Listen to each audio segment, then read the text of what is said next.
Bueno, espero que a través de este tiempo, por medio del estudio de la palabra, todos estamos aprovechando y creciendo, ¿verdad? En la gracia y el conocimiento. Dice Pedro que crezcamos en la gracia.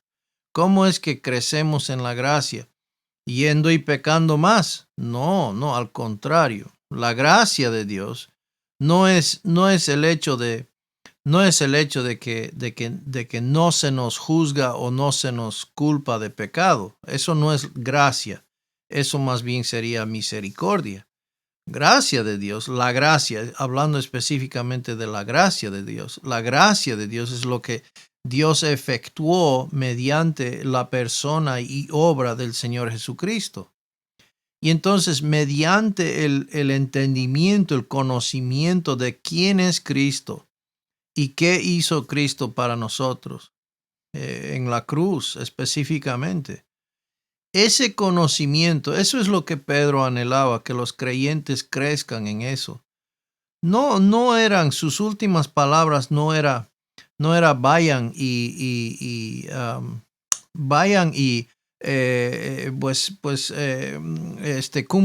cumplan las 10 reglas o cumplan esta serie de cosas o una cosa así que tal vez yo les dejaría no encargado. Hagan esto, no se olviden de hacer esto, y así, ¿no? Y entonces la gente se ocupa de una lista de cosas que tiene que hacer, ¿verdad?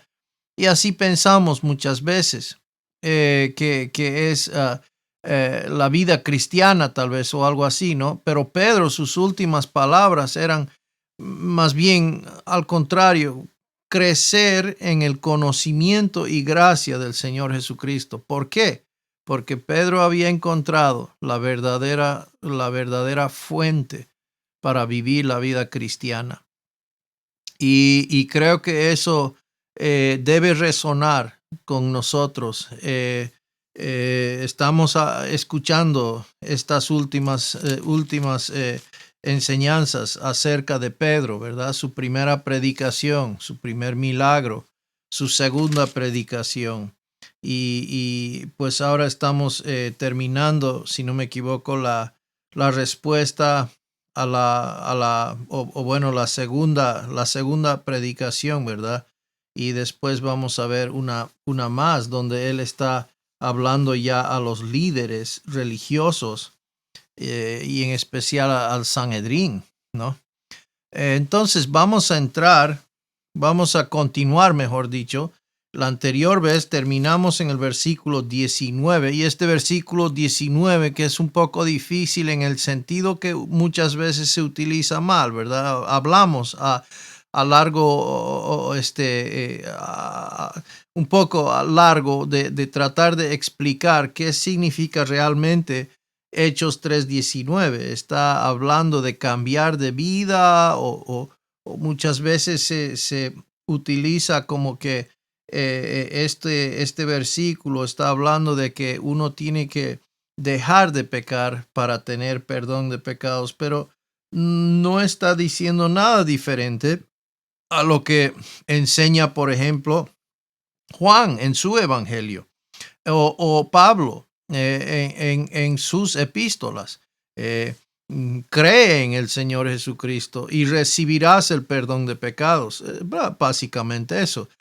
Cambien de mentalidad acerca de qué estaban creyendo como judíos. Como judíos deben cambiar de mentalidad. No por el hecho que han nacido judíos quiere decir que van a tener el perdón de pecados. No, tienen que cambiar de mentalidad y convertiros, es decir, creer en el Señor Jesucristo, ¿no?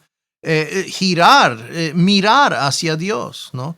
Retornar hacia Dios, mejor dicho, como gente de Dios, como pueblo de Dios, que era Israel. Y estas promesas, miramos del Antiguo Testamento y todo eso, ¿verdad? Todo tiene contexto. Ningún versículo está nomás sacado y uno puede empezar a agarrar y este versículo dice tanto. Si sacamos el significado del versículo del contexto, entonces vamos a perder y vamos a aplicarlo incorrectamente, ¿no? Entonces, muy importante siempre mirar el versículo dentro de su contexto. Ahora pues vamos al versículo 20. Y el versículo, entonces estamos todavía en lo que Pedro está aquí predicando, ¿verdad? Y entonces el versículo 20 dice lo siguiente, y dice, y él envíe, a Jesucristo, que os fue antes anunciado. O sea que este Jesucristo no debería haber sido de sorpresa, ¿ya? Fue anunciado antes, ¿no? Y todo judío sabía de este anuncio, ¿ok? Lo que no creían es que el que fue enviado realmente fue Jesucristo, ¿no?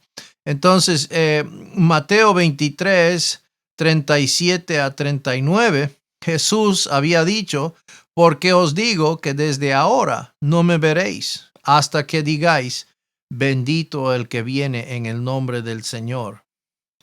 Bendito el que viene en el nombre del Señor, citando aquí un versículo del Antiguo Testamento, ¿verdad? ¿Y qué es lo que sucede cuando todo Israel, cuando el pueblo de Israel diga, bendito el que viene en el nombre del Señor, todo Israel será salvo?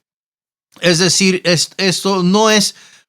no quiere decir que Israel tiene que decir bendito el que viene y se va a cumplir. No, cuando Israel diga bendito el que viene en el nombre del Señor, ahí ese es el cumplimiento. Ahí es donde va a suceder estas cosas y Israel será salvo en aquel entonces. ¿Por qué? Porque pues son creyentes ya para aquel entonces. A través de la iluminación del Espíritu Santo, Pedro empezó a entender que todo Israel tenía que creer antes del establecimiento del reino. Por lo tanto, él entendía Hechos 1, Mateo 24 y 25 mucho mejor, ¿ya? Entonces, el versículo 20 nuevamente, y él envíe a Jesucristo que os fue antes anunciado. Y luego miramos en el versículo 21, dice lo siguiente, a quien de cierto es necesario que el cielo reciba hasta los tiempos de la restauración de todas las cosas, de que habló Dios por boca de sus santos profetas que han sido desde tiempo antiguo. O sea, entonces, todo esto es parte del plan de Dios, está diciendo. Todo esto no es de sorpresa, ellos debían entenderlo. Miren, dice, se está cumpliendo y se va a cumplir. A futuro se va a cumplir tal cual está dicho. Y ellos deben pues entonces reconocer. Vamos aquí al comentario. Pedro entendió que un periodo de tiempo no especificado separaría la ascensión de Cristo de su segunda venida, pero él no dudó, como muchos lo hacen hoy en día, que Dios literalmente cumpliría todas las profecías del Antiguo Testamento acerca del reino. O sea que el tiempo de la restauración, aquí en el versículo 21, tiempo de restauración de todas las cosas, no es la primera venida de Cristo, ¿ok? Y eso es interesante, es importante. Lo que Pedro está hablando es en referencia a Israel. Dios les ha prometido un profeta. Dios iba a levantar a un profeta, uno que iba a restaurar todas las cosas, ¿ok? Y aquí Pedro está dando la explicación. No es que se ha cumplido o no es que ya está restaurando, está diciendo, este es, y el cumplimiento está por venir, ¿ya? Y si ustedes creerían, hablando de Israel, si ustedes creerían en el Mesías, entonces el momento de restauración de todas las cosas sería ya, ¿no? Y entonces Pedro ahora está entrando, está captando, ¿no? Su pregunta en Hechos capítulo 1 era, ¿cuándo vas a establecer? ¿No? Y ahora Pedro está entendiendo, esto es a futuro todavía, ¿no? la restauración de todas las cosas, su segunda venida, ¿no ve? El establecimiento del reino, ¿no? Entonces estamos en un intervalo aquí, Pedro está entendiendo, estamos en un intervalo aquí entre medio de su ascensión y su segunda venida, ¿no? Interesante aquello. Ahora, versículos 22 a 24, Pedro se refirió específicamente a la profecía de Deuteronomio 18, 15 y 18, que predijo la venida del Mesías. ¿Ya? ¿Por qué no? Porque vamos a leer versículo 22 y luego veamos Deuteronomio 18. Porque Moisés dijo a los padres: el Señor vuestro Dios os levantará profeta de entre vuestros hermanos, como a mí. A él oiréis en todas las cosas que os hablé. Entonces, Dios está diciendo, por medio de Moisés aquí, Dios iba a levantar a un profeta, uno en particular, uno especial. Y este profeta es también llamado el ungido. El Señor lo llamó David, ¿verdad? El Señor dijo a mi Señor. Y entonces este profeta es un individuo en especial que iba pues restaurar todas las cosas. Ellos iban a escucharle y todo eso. Ahora, el contexto de todo esto es Deuteronomio 18, versículo 15. Profeta de en medio de ti, de tus hermanos como yo, te levantará Jehová tu Dios. A él oiréis, ¿no? Deuteronomio 18, 15. Luego versículo 18. Profeta les levantaré de en medio de sus hermanos, como tú, y pondré mis palabras en su boca, y él les hablará todo lo que yo le mandaré.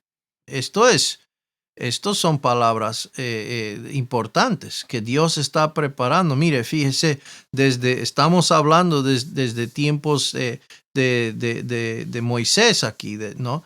Al inicio del tiempo de la ley. Él está prometiendo a este profeta, hablando del Mesías. Bien, entonces él predijo, ¿no? Dios había predicho en su palabra que pues este Mesías iba a venir, ¿no? Entonces Números 12, 6 al 8 nos dice así, y él les dijo: oíd ahora mis palabras. Cuando haya entre vosotros profeta de Jehová, le apareceré en visión, en sueños hablaré con él. No así a mi siervo Moisés, que es fiel en toda mi casa.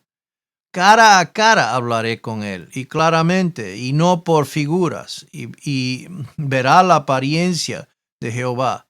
¿Por qué pues no tuvisteis temor de hablar contra mi siervo Moisés? Entonces, Jesús era la única persona aparte de Moisés con quien Dios habló cara a cara, cara a cara.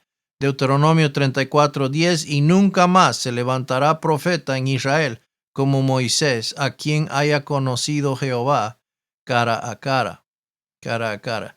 Entonces, este profeta es único, ¿ya?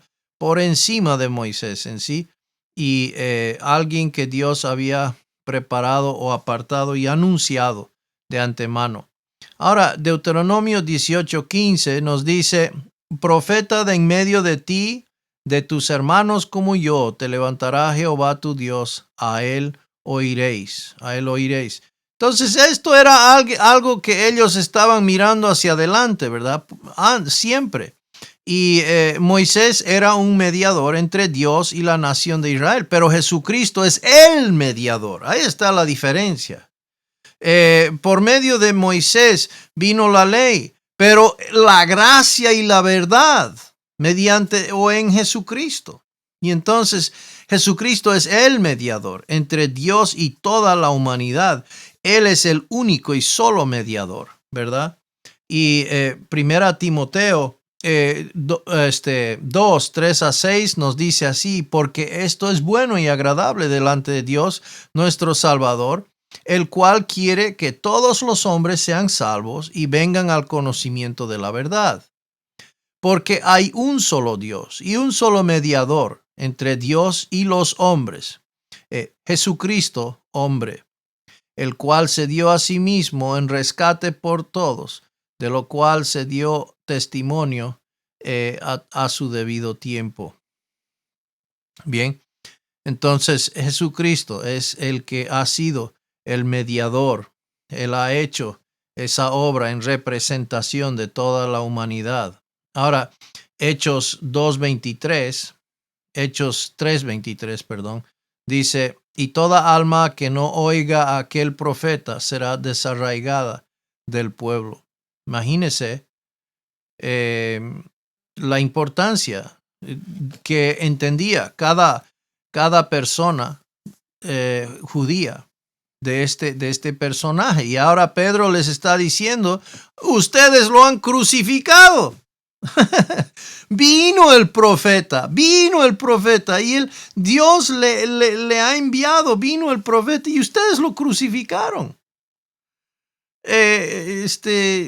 Imagínense, ¿no? 2 veces ya lo ha dicho. 2 veces ya lo ha dicho, y una tercera vez, Dios mediante, esta noche, si nos da el tiempo, vamos a ver a un tercer grupo aún más potente, el mensaje de Pedro, que lo diga a estos líderes, ¿no? A estos líderes que eran pues aristócratas muy poderosos dentro del pueblo judío. Y él les dijo: ustedes lo crucificaron. Y ellos directamente habían participado, estos saduceos habían directamente participado en hacerle crucificar, ¿no? Y bueno, tremendo esto, que estaban tan ignorantes de lo que habían hecho, pues ignoraban la manera de Dios, no estaban indagando lo que, ¿no? Según las escrituras, etcétera, sino según sus propios deseos y lo que ellos creían que debía ser. Ellos iban a traer la justicia de Dios al mundo, ¿no? Hechos 3:24 dice: y todos los profetas desde Samuel en adelante, cuantos han hablado, también han anunciado estos días. Han anunciado estos días. No había dónde perderse. Si ellos hubiesen querido escuchar o indagar, hubiesen claramente podido entender. La venida del Mesías fue profetizada por primera vez en Génesis 3:15, ¿no? El Torá era sumamente importante, los primeros 5 libros de la Biblia, para todo judío, y en particular los líderes religiosos. Casi todo el Antiguo Testamento, desde los libros del profeta Samuel en adelante, también predijeron su venida. Versículo 25 nos dice así: vosotros sois los hijos de los profetas y del pacto que Dios hizo con nuestros padres, diciendo a Abraham: en tu simiente serán benditas todas las familias de la tierra. Está citando Génesis capítulo 12. En ti serán benditas todas las familias. Eso es parte del pacto abrahámico. Y pues ellos tenían que estar familiarizados con eso, ¿no es verdad? Entonces Jesucristo fue el cumplimiento del pacto de Abraham, del cual la nación de Israel fue un heredero. Ese pacto que prometió una bendición universal a toda la humanidad fue cumplido por Jesús, quien trajo esa bendición en su cuerpo sobre la cruz. Sin embargo, el cumplimiento completo para Israel se efectuará en el futuro con un reino terrenal literal gobernado por el Mesías. Y eso hemos hablado a fondo, ¿verdad? En nuestro estudio de los pactos, ¿no? Y el cumplimiento, cuándo va a llegar a ser, etcétera. Pero esto es parte del pacto abrahámico. Jesucristo es el cumplimiento, ¿verdad? Y por medio de él, el nuevo pacto ha sido ratificado. en la cruz, en su sangre, ¿verdad? Ahora, como figura aquí, podemos hacer repaso. El pacto abrahámico contenía tres aspectos. Si miramos Génesis 12, 1 al 3, habían tres aspectos de la promesa. Era tierra, simiente y bendición. Bendición específica para Israel, pero bendición a todas las familias de la tierra también.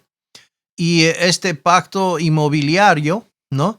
Pacto inmobiliario tiene que ver con tierra. No lo llamamos pacto palestínico. ¿Por qué? Porque pues ese nombre, esa forma de llamarlo es equivocada. Y por eso lo llamamos pacto inmobiliario. Tiene que ver con la tierra, específicamente la tierra de la tierra prometida. Y toda la tierra prometida lo van a poseer, ¿no? En su plenitud, y van a disfrutar de leche y de miel, y van a entrar en su reposo en ese entonces. Luego tenemos el pacto davídico. El pacto davídico tiene que ver con un pacto que Dios hizo con la familia, con David y con su familia, que tiene que ver con la simiente, ¿no? Que iba a ser una simiente eterna, duradera, y que iba también sentado sobre su trono, un trono que iba iba a ser para siempre, ¿no? Un trono real.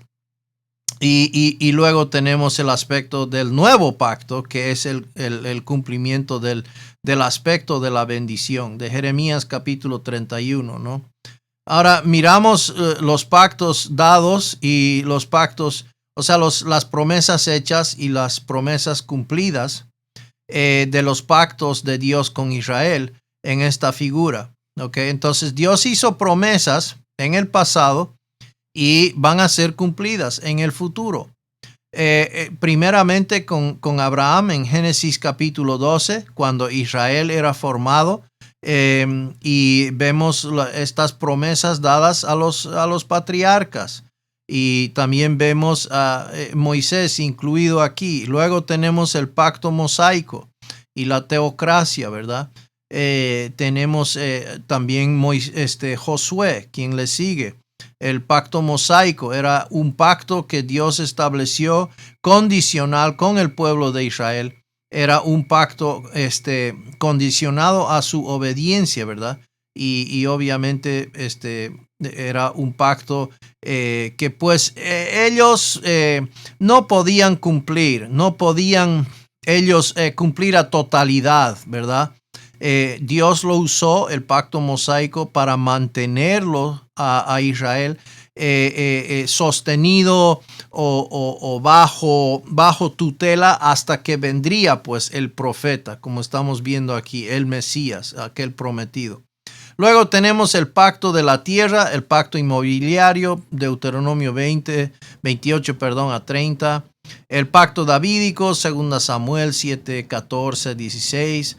Y esto es la monarquía, ¿verdad? Cuando tenemos la monarquía de los reyes, Saúl, tenemos a David, Salomón, etcétera, los reyes de Israel. Y luego, durante el tiempo de exilio, tenemos el tercer aspecto del pacto abrahámico, el nuevo pacto, que fue dado en más información. Es decir, el pacto de tierra, el pacto davídico y el nuevo pacto son ampliaciones acerca del pacto abrahámico. Bien. Y entonces tenemos también los tres retornos, luego con Esdras y Nehemías. Luego viene el Señor Jesucristo, y pues el cumplimiento de las promesas son en Él, ¿verdad? Entonces la iglesia es establecida después de su ascenso, que viene el Espíritu Santo, y tenemos el cumplimiento de todas estas promesas, los pactos de Dios, específicamente con Israel. El cumplimiento es en el reino por medio del Señor Jesucristo, ¿ok? Y tiene que ver específicamente mediante el Señor Jesucristo y su obra en la cruz, ¿verdad? Entonces eso se va a cumplir un día después de la tribulación, cuando ya Israel se haya convertido, haya retornado al Señor, entonces se establecerá el reino y todo esto se cumplirá. Mediante la sangre de Cristo, la iglesia es poseedora de las bendiciones del nuevo pacto. Eso sí, ¿ya? Espero que esa figura ayude, no esa manera de complicarlo más. Notamos que el pacto mosaico no está directamente conectado con el pacto abrahámico, ¿ok? No tienen una conexión directa, pero lo que sí, el nuevo pacto y el pacto mosaico, yo diría, son conectados, porque el nuevo pacto implica de que había un pacto antiguo, y entonces el pacto antiguo no es el pacto abrahámico, es el pacto mosaico, ¿ok? El nuevo pacto prácticamente reemplaza el pacto mosaico. Entonces, tal vez, la figura está ahí para ayudarnos a entender que las promesas hechas serán cumplidas en un tiempo futuro, exactamente como fue dicho, pero es promesas a Israel, ¿verdad? Y se cumplirá en el reino. Y pues por ende, por las bendiciones que vienen del nuevo pacto, nosotros somos incluidos y participaremos en aquello. ¿Ya? Ahora, vamos al versículo 26. Dice así: a vosotros primeramente Dios, habiendo levantado a su Hijo, lo envió para que os bendijese, a fin de que cada uno se convirtiera de su maldad. Y tremendo eso. Dios lo había enviado. ¿Para qué? Para bendecirlos. ¿Cómo iban a ser bendecidos? Convirtiendo de su maldad, ¿no? Entonces, el Señor Jesús resucitado apareció a muchas personas en Israel y los llevó a cambiar su forma de pensar, es decir, arrepentirse de su malvado rechazo de Él como Mesías. Esta palabra nuevamente, arrepentirse, varias veces lo he dicho, pero lo vuelvo a decir, es una palabra muy desafortunada. Tal vez la peor traducción de la palabra original en el griego. Tal vez alguien debería volver a hacer la Reina Valera o una nueva Biblia que sea igual, pero que cambie esa palabra, metanoia. Déjenlo metanoia. No usen, no cambien. La palabra arrepentimiento significa otra cosa. O, por lo contrario, dejamos la Biblia como está, pero todo el lenguaje español tendría que cambiarse y volver a cambiar este significado de la palabra arrepentimiento, que dudo que vaya a pasar. Entonces es desafortunada, por eso cada vez tenemos que aclarar esta palabra, qué significa en la Biblia.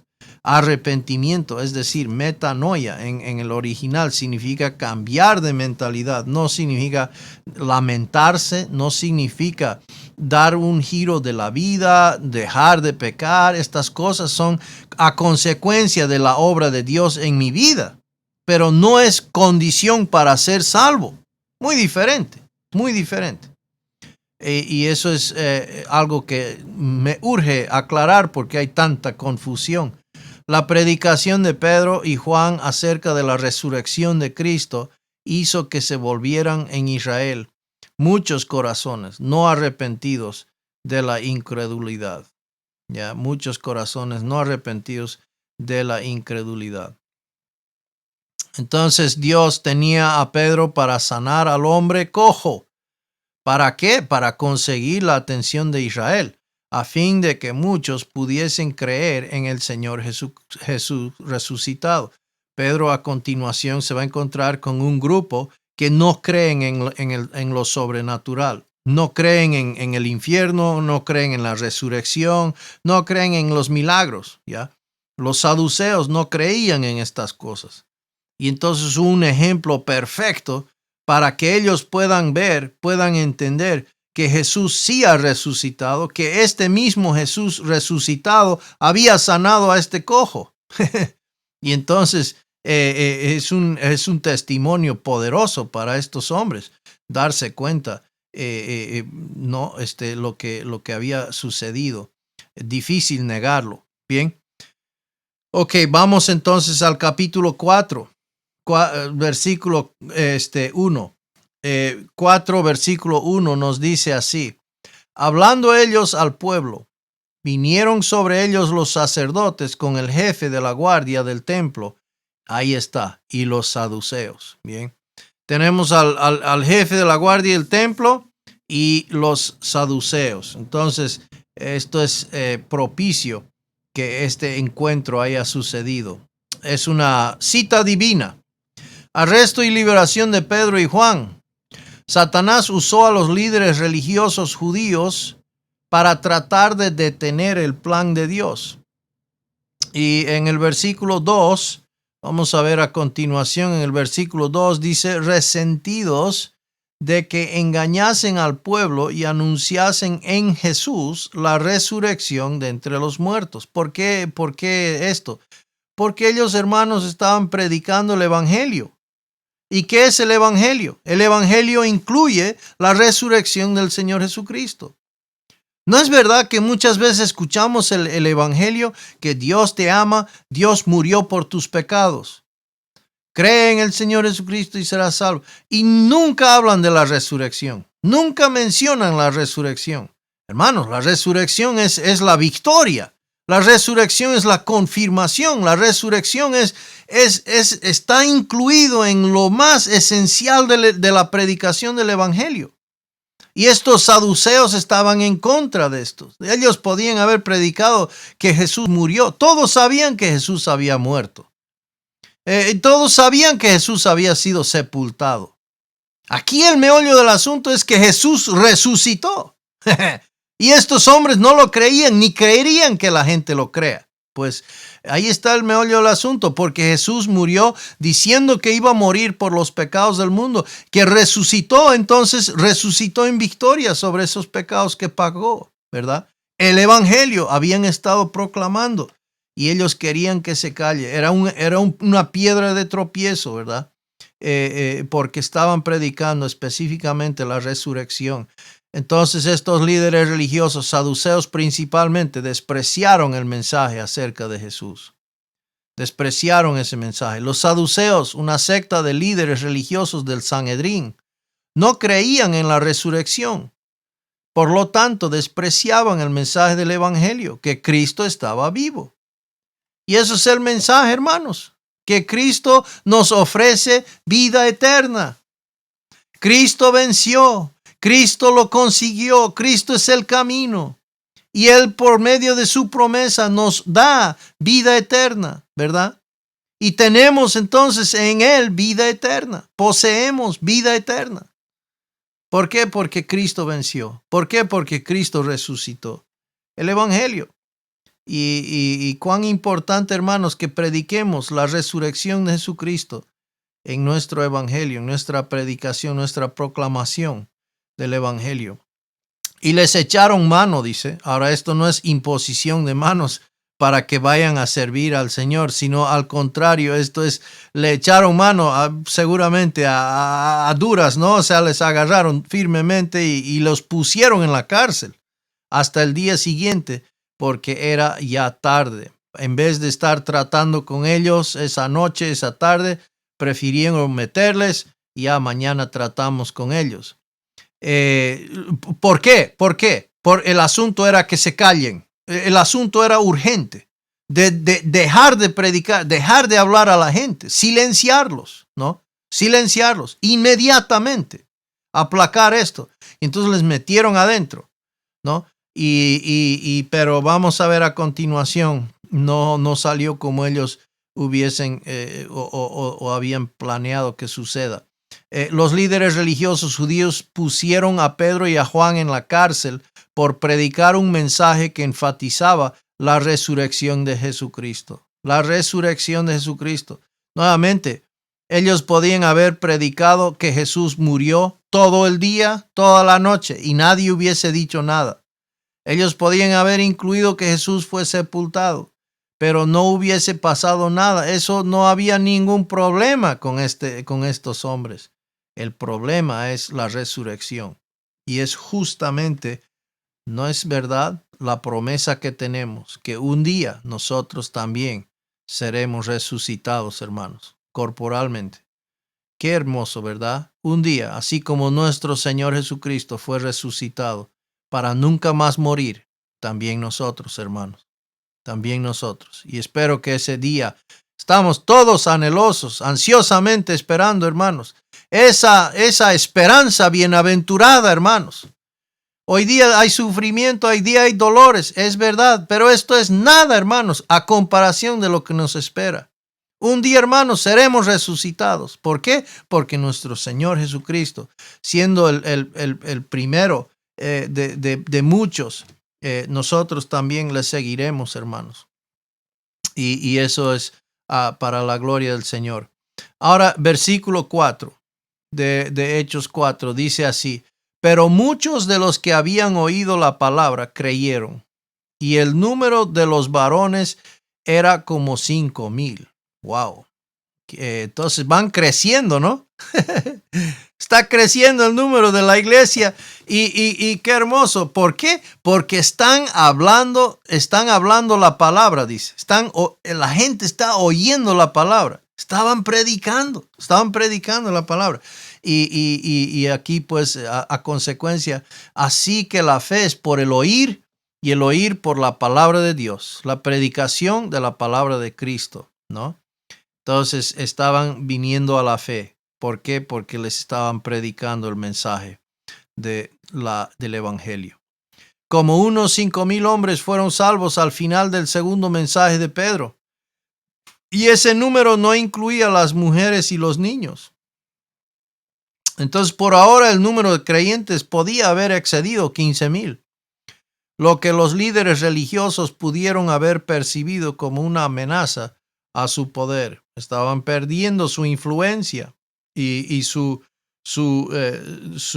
pues estos eran corruptos, estos líderes eran corruptos, estaban consiguiendo lo que eran los diezmos, etcétera, de la gente y todo ello, ¿verdad? Entonces estaban en una situación de crisis, ¿verdad? Temiendo toda su influencia en la gente.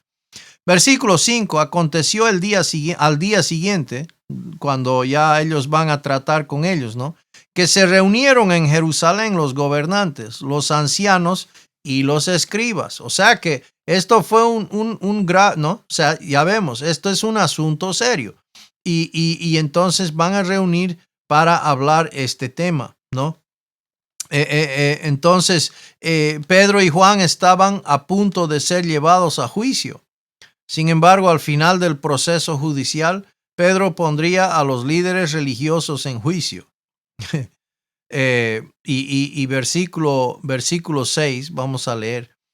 Y el sumo sacerdote Anás y Caifás y Juan y Alejandro y todos los que eran de la familia de los sumos sacerdotes, o sea, todos estos estaban reunidos. Anás y Caifás eran familiares, ¿verdad? Y pues uno era sumo sacerdote antes del otro. Entonces esto está incluyendo a todos los que han participado prácticamente del juicio del Señor Jesucristo, ¿no? Y son los directamente responsables de lo que había acontecido. Anás y Caifás habían participado en los juicios de Jesús. Juan y Alejandro eran probablemente miembros importantes de la familia del sumo sacerdote. No sabemos exactamente quiénes eran, pero ahí está lo que menciona sus nombres, ¿no? Hechos 4:7, y poniéndoles en medio les preguntaron: ¿con qué potestad o en qué nombre habéis hecho vosotros esto? Valga qué interesante la pregunta que les hayan hecho aquí, que les hagan esa pregunta. Los líderes religiosos judíos presionaron a Pedro y Juan en presencia del cuerpo gobernante. Y como digo, me llama la atención esa pregunta. Preguntaron acerca de la autoridad de los discípulos para hacer todo lo que estaban haciendo, ¿no? Pues interesante porque ¿por qué otra cosa iban a preguntar? pues no pueden negar, el cojo estaba sanado. No pueden dudar que la gente está creyendo en Jesucristo, no pueden negar el poder que existe, pero entonces ellos quieren entender, pues, ¿quién les dio la autoridad? Aquí el problema, el meollo del asunto no es el bien del pueblo, no es la felicidad de la gente, no es la bendición de la gente. Aquí el meollo del asunto es ¿quién te dio esa autoridad? Porque estás yendo encima de nosotros. Ese es el meollo del asunto. Aquí el problema es político. Aquí el problema es un problema de poder, ¿verdad? Y, o sea, según ellos, ¿no? Pues vamos a ver entonces lo que sucede a continuación. En Mateo 28:18, Jesús, quien es Dios, dijo que toda autoridad en el cielo y la tierra pertenece a Dios. En Mateo 28:19, Él dio a los discípulos el mandato y la autoridad para ser discípulos en cualquier lugar y en todas partes de la tierra, empezando por Jerusalén. Vamos a leer esos versículos. Y Jesús se acercó y les habló diciendo, toda potestad me es dada en el cielo y en la tierra. Por tanto, id y haced discípulos a todas las naciones, bautizándolos en el nombre del Padre y del Hijo y del Espíritu Santo. O sea, toda autoridad me es dada. Entonces, vayan, en todo el mundo, hagan discípulos, ¿no? Entonces, eso era la autoridad que ellos tenían, muy por encima de Roma, muy por encima, obviamente, del Sanedrín, de los sacerdotes, etc. Hechos 4:8 nos dice así: entonces Pedro, lleno del Espíritu Santo, les dijo, gobernantes del pueblo y ancianos de Israel. Vamos a ver entonces aquí, siendo lleno del Espíritu Santo de Dios, Pedro habló con valentía, pero respetuosamente a la asamblea. Y vemos en Marcos 13:11, dice así: pero cuando os trajeren para entregaros, no os preocupéis por lo que habéis de decir, ni lo penséis, sino lo que os fuere dado en aquella hora, eso hablad. Porque no sois vosotros los que habláis, sino el Espíritu Santo. Muy, muy interesante, muy interesante. Aquí como que da la idea, la impresión de que es el mismo Espíritu Santo hablando, ¿no?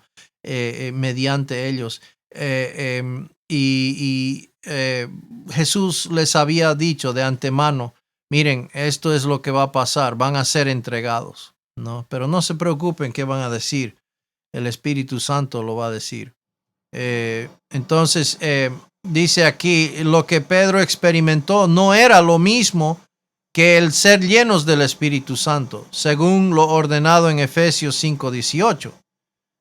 Dice, sed llenos del Espíritu Santo, ¿verdad? En Efesios 5:18. No, esto es algo diferente. Vamos a mirar según la gramática. La palabra espíritu en Hechos 4:8 es un genitivo de contenido plestis pneumatos agio, lo que significa siendo influenciado o impactado con la presencia del Espíritu Santo. Por lo tanto, Pedro estaba lleno del Espíritu Santo de una manera similar a siendo lleno o pasmado de gozo, ¿no? De gozo, como dice Hechos 13:52, dice así, y los discípulos estaban llenos de gozo y del Espíritu Santo. Y luego, y de temor, Lucas 5:26, y todos sobrecogidos de asombro glorificaban a Dios y llenos de temor decían, hemos visto maravillas, y también de asombro, y le reconocían que era el que se sentaba a pedir limosna a la puerta del templo, la hermosa, y se llenaron de asombro y espanto por el que le había sucedido. Oh celo, en Hechos 15:17. Entonces, levantándose el sumo sacerdote y todos los que estaban con él, esto es, la secta de los saduceos, se llenaron de celos, Entonces, gramaticalmente, bueno, pues en el idioma original se puede entender eso mejor. Efesios 5:18, gramaticalmente, la palabra espíritu en Efesios es un dativo en medio, o sea, es un instrumental. Pleuste en pneumati, significando que debemos permitir que el espíritu nos llene. Literalmente, sed o seguid siendo llenos del espíritu. Como dice en Colosenses 3:16, dice, prácticamente ahí dice permitid, pero la palabra de Cristo more en abundancia en vosotros, enseñándoos y exhortándoos unos a otros en toda sabiduría, cantando con gracia en vuestros corazones al Señor con salmos e himnos y cánticos espirituales.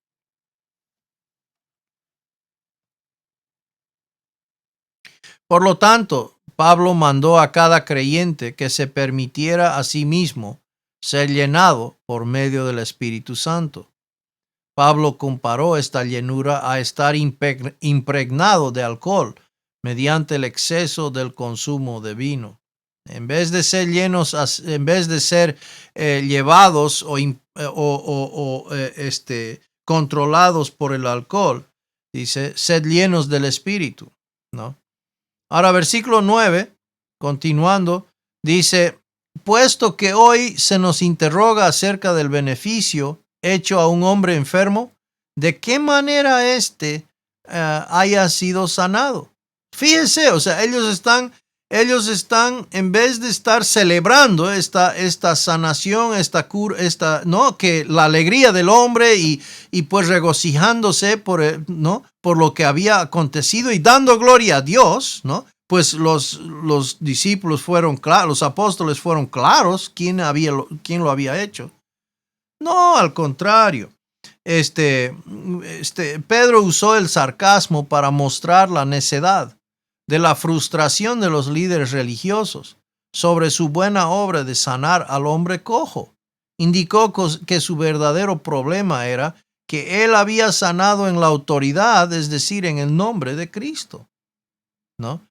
Y pues en la autoridad de los saduceos, ¿qué hubiese pasado? Absolutamente nada. Pero en el nombre de Jesús, este hombre fue sanado. Luego en el versículo 10, dice, sea notorio a todos vosotros y a todo el pueblo de Israel, que en el nombre de Jesucristo de Nazaret, a quien vosotros crucificasteis, ahí está la tercera vez, vosotros crucificasteis, Anás, Caifás, saduceos, todos, ustedes lo crucificaron. Y a quien Dios resucitó de los muertos, por él este hombre está en vuestra presencia sano. ¡Qué cosa más poderosa! Oiga, yo siendo un saduceo ese rato agarro una piedra y le tiro porque ¿quién se cree, verdad? Pero tiene toda la razón. Y está hablando con tremendo poder, con evidencias, con cosas innegables. Todo el pueblo, vamos a decir, por lo menos 5,000 hombres están ahí. Han creído, pues ¿cómo no creer? ¿Qué van a hacer estos líderes? ¿Cómo pueden evitar esto? ¿Cómo pueden salirse de esto? Son culpables innegablemente.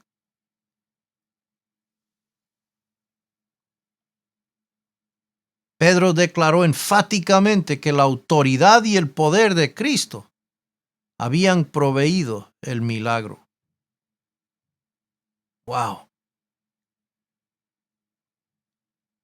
Pedro hizo su reprensión personal al acusar a estos líderes judíos de crucificar a su Mesías. Aquel que tanto ellos proclamaban, tanto que ellos hablaban que Dios iba a enviar, etcétera, etcétera, lo acaban de crucificar. Pedro había visto al Señor Jesús resucitado. Su comprensión de primera mano de la magnitud del poder de Dios le hizo valiente. La valentía no vino de sus agallas de él.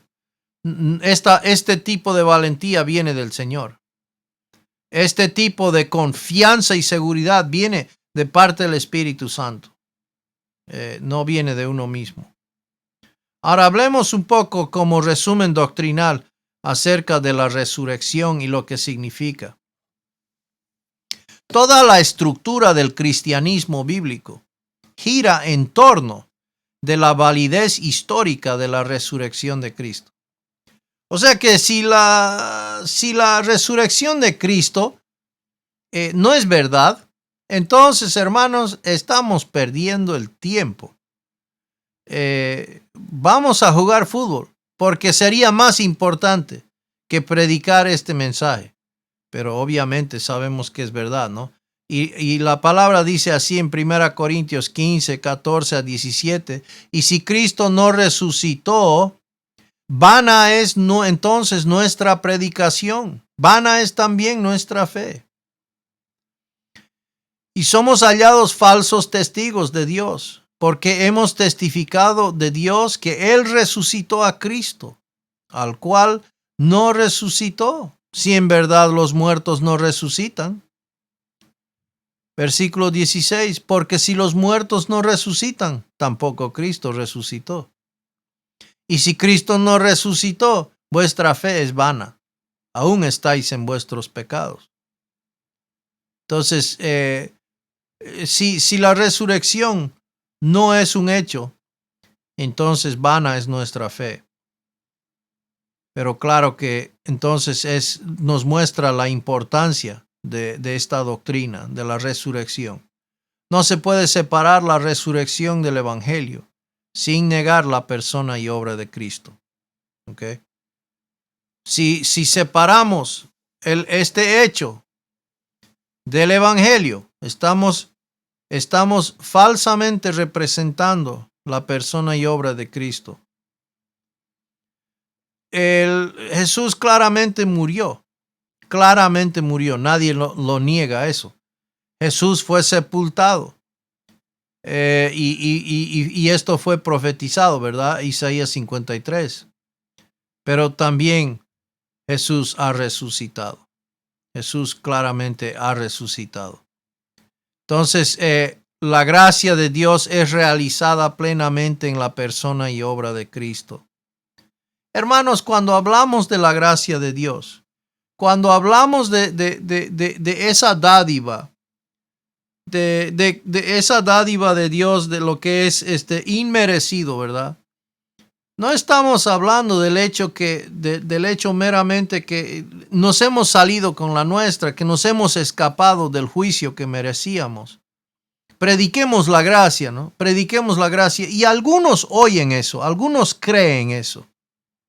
Que si vamos a predicar la gracia de Dios, y que cada vez que mencionamos la gracia de Dios, estamos diciendo que pues no tenemos que pagar por nuestros pecados. No tuvimos que pagar por nuestros pecados, y así fue, ¿no?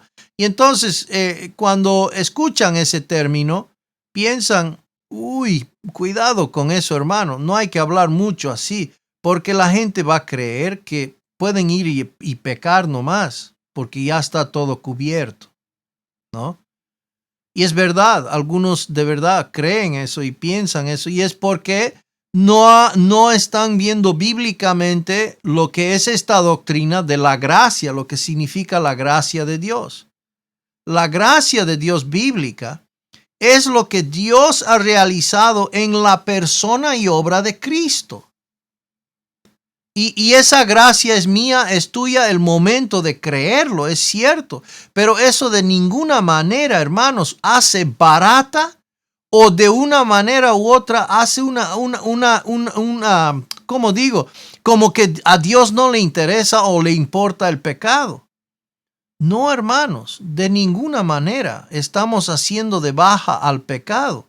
Lo que estamos haciendo más bien es realzando la persona y obra de Cristo cuando predicamos la gracia.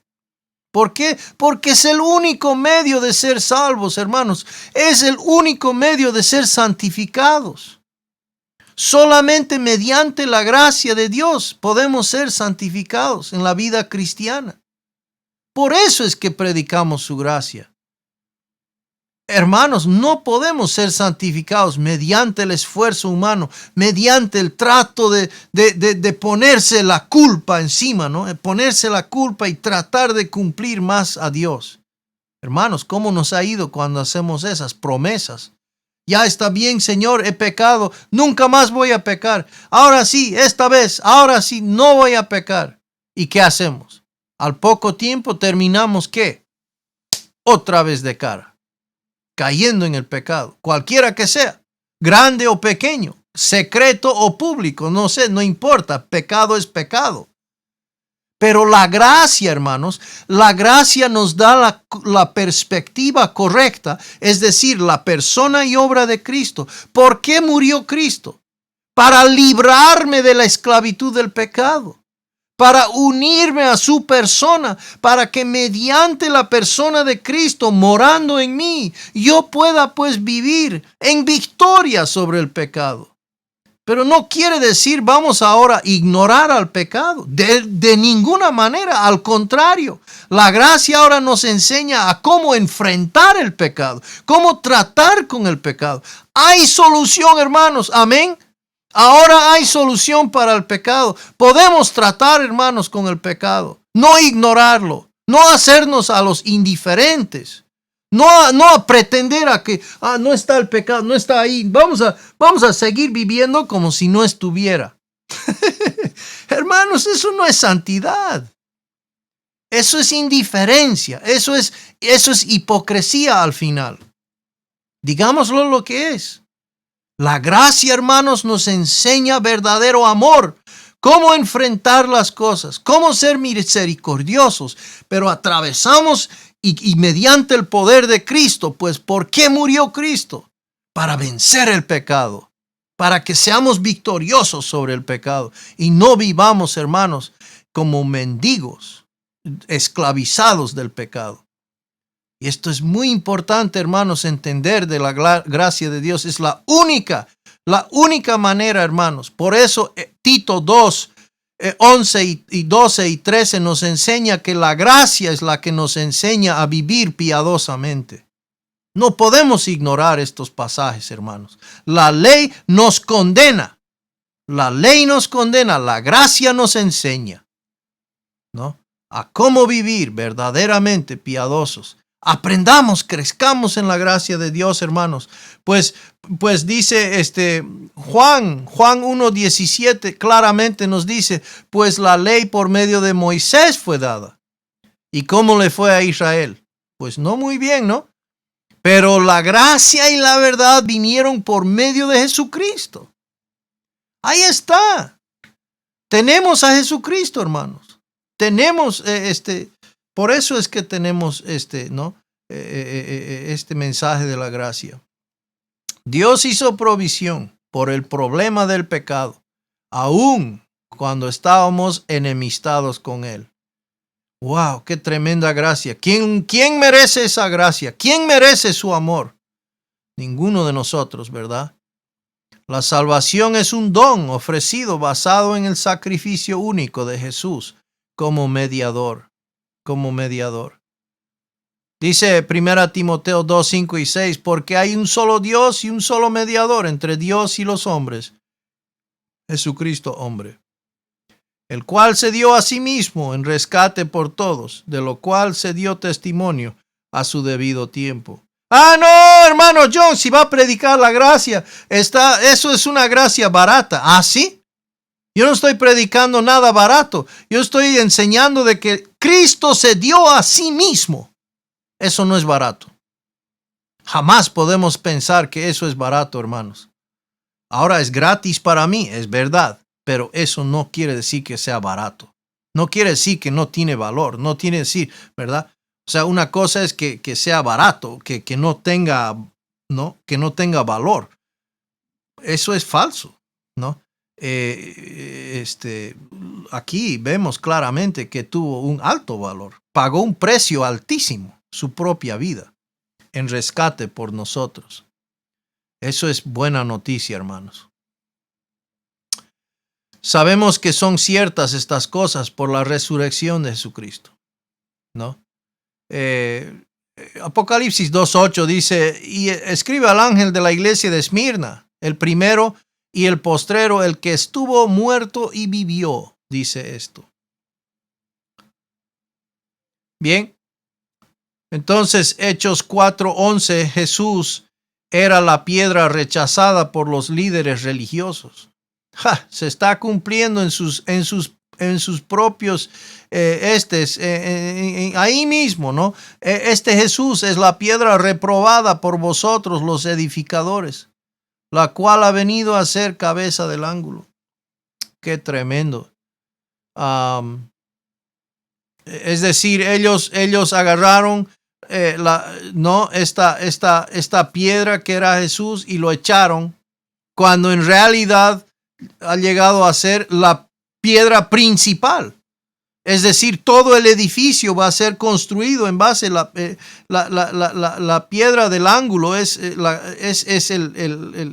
La piedra angular es la piedra donde era tenía que ser en la estructura, en la construcción, era la piedra que se ponía en la esquina, y según eso es lo que ellos cuadraban todo el edificio. Llegó a ser la piedra principal, la cabeza del ángulo. Y ellos lo habían reprobado. Salmo 118, 22 dice, la piedra que desecharon los edificadores ha venido a ser cabeza del ángulo. Jesús era la piedra rechazada por los líderes religiosos.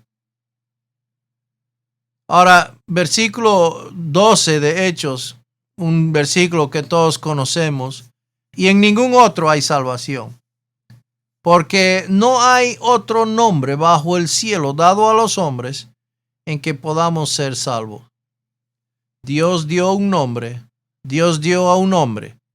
al Señor Jesucristo, para que podamos ser salvos, pero después de eso no hay ningún otro. Este versículo clave explica que el cristianismo es exclusivo. Nadie puede ser cristiano sin creer en Jesucristo como Salvador, pero todo aquel que cree es un cristiano. Es un cristiano. Las letras que forman el nombre de Jesús, J-E-S-U-S, nos salvan. El creer la verdad acerca de la persona y obra de Jesús salva. Todos los presentes sabían quién era Jesús, pero no habían aceptado su afirmación de deidad, por lo tanto no confiaban en él solamente para su salvación eterna. Juan 8:24 nos dice, por eso os dije que moriréis en vuestros pecados, porque si no creéis que yo soy, en vuestros pecados moriréis. La gracia de Dios proveyó la salvación en Cristo una vez por todas. Por lo tanto, su oferta de salvación continúa siendo hecha a todos los hombres. A todos los hombres. Juan 12:32 claramente nos dice, y yo, si fuere levantado de la tierra, y lo fue, a todos atraeré a mí mismo. A todos. Entonces Dios, por medio de Jesucristo y su obra en la cruz, ofrece la salvación a todo hombre, a todo ser humano. A pesar, los líderes religiosos quedaron asombrados, porque dice en el versículo 13, entonces viendo el denuedo de Pedro y de Juan, y sabiendo que eran hombres sin letras y del vulgo, se maravillaban y les reconocían que habían estado con Jesús. Qué lindo, ¿verdad? Que sean reconocidos. Estos han estado con Jesús, están hablando como Él, están actuando como Él. Qué lindo, hermanos, que esa afirmación, ¿verdad? Que vean eso en nosotros. Qué lindo, ¿verdad? Seguramente eres cristiano. Estás hablando igualito a esos cristianos. Amén, amén, así soy. Soy uno de esos. Amén, porque somos seguidores de Cristo y queremos queremos parecernos cada vez más a nuestro Señor Jesucristo. Los líderes religiosos quedaron asombrados por la exposición confiable de la escritura hebrea por parte de Pedro y Juan. ya que no habían recibido entrenamiento rabínico formal. A pesar de que Lucas no registra ninguna de las declaraciones de Juan, Juan habría mostrado la misma comprensión de las escrituras hebreas como Pedro. Wow. La confianza de ellos vino de su intimidad personal con aquel por quien todos deben ser salvos. Y claro, hermanos, nosotros también podemos tener esa confianza. Jesús le dijo: yo soy el camino y la verdad y la vida. Nadie viene al Padre sino por mí. Entonces, el denuedo que tenían estos hombres no era por su carácter, no era por su personalidad, era porque habían estado con Jesús. Versículo 14, y para terminar en esta noche: y viendo al hombre que había sido sanado, que estaba en pie con ellos, no podían decir nada en contra. El silencio de los líderes religiosos, normalmente sin pelos en la lengua, debió haber sido impresionante. No podían pensar de manera alguna negar el milagro, ya que el hombre sanado se paró delante de ellos.